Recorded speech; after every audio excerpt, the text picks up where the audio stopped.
Hey gang, today I'm going to show you how to make a DIY track saw, or probably a better name for it would be a circular saw guide.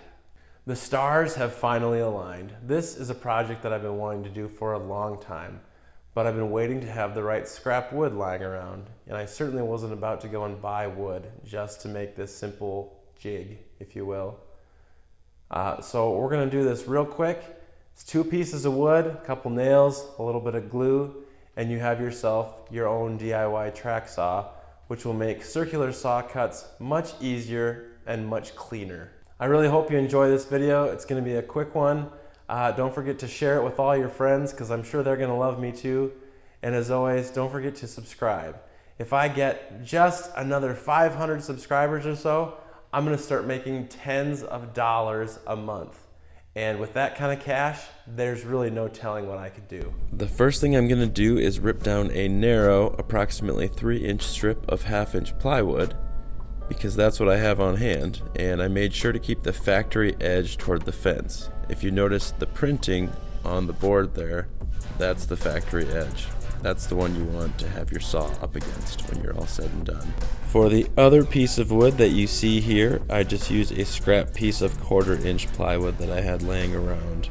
I cut them both to 6 feet long, which is probably a bit excessive, but I'd rather have it too long than too short. I went a little heavy on the glue there, but we'll deal with that in a little bit. That was not a glitch. My children just seem to think that April Fool's Day runs through the entire month of April. I had quite a bit of glue seep out, so I'm just using a straw to clean up the edge, and then I'm going to wipe it down with a damp paper towel. You definitely don't want any dry glue along your track.